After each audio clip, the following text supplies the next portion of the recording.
2025 সালের এইচএসসি পরীক্ষার্থী শিক্ষার্থী বন্ধুরা, তোমাদের সবাইকে নীল একাডেমির পক্ষ থেকে জানাচ্ছি শুভেচ্ছা ও অভিনন্দন।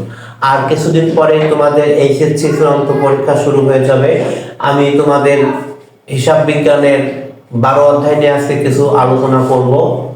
12 অধ্যায় পারিবারিক ও আত্মকর্মসংস্থানমূলক উদ্যোগের হিসাব। এই অধ্যায়টা আমাদের জন্য খুবই একটা সহজ অধ্যায়। অনেকে হয়তো এই অধ্যায়টা বাদ দিতে চাও এবং বেশিরভাগ ছাত্রছাত্রীরা এই অধ্যায়টা পড়তে চায় না। যে অধ্যায়টায় আর্থিক অবস্থার বিবরণী দেখে মনে করে যে এটা খুব একটা কঠিন অঙ্ক। একেবারে না, তোমাদের বইয়ের যে কোনো অধ্যায়ের অঙ্ক থেকে এই অধ্যায়টা খুবই সহজ একটা অধ্যায় এবং এই অধ্যায় থেকে একটা অঙ্ক খুব নিশ্চিতভাবে কমন পাবা। আর যারা দশম অধ্যায় অলরেডি করে ফেলেছো তাদের কাছে অধ্যায়টা কিছুই না, না করলেও খুব একটা সমস্যা হবে না। এই অধ্যায় থেকে আমার যে জিনিসগুলা শিখতে হবে আজকে আমি সেইগুলা নিয়ে আলোচনা করব। মাত্র 5টা টপিকস আমরা এখান থেকে শিখলেই আমার এই অধ্যায় থেকে আমি একটা অঙ্ক লিখতে পারবো। দেখো, আমি প্রথমে হচ্ছে আমাদের পারিবারিক তহবিলের পরিমাণ নির্ণয়।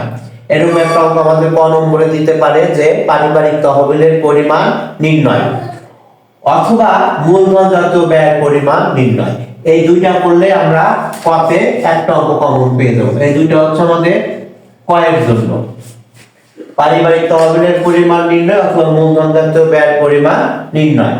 আর এই যে তারপরে আছে হচ্ছে আমাদের আয় ব্যয় বিবরণী প্রস্তুত অথবা আয়ের উদ্বৃত্ত বা ঘাটতি।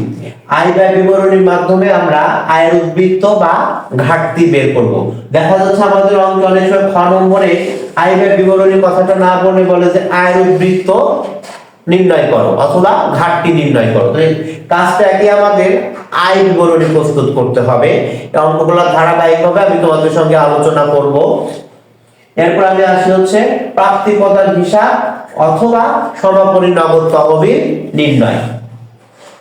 আর সবশেষে আমাদের আর্থিক অবস্থার বিবরণী প্রস্তুত।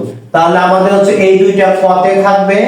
আর এই 3 আর 4 এটা বেশিরভাগ ক্ষেত্রে হচ্ছে আমাদের খ নম্বরের জন্য থাকতে পারে। আর আর্থিক অবরোধ এটা হচ্ছে আমাদের গ নম্বরে থাকবে।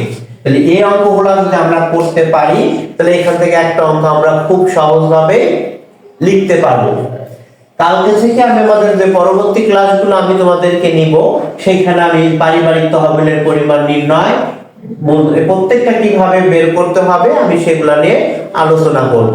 এগুলা শিখতে হলে অবশ্যই আমার সঙ্গে তোমাদেরকে থাকতে হবে।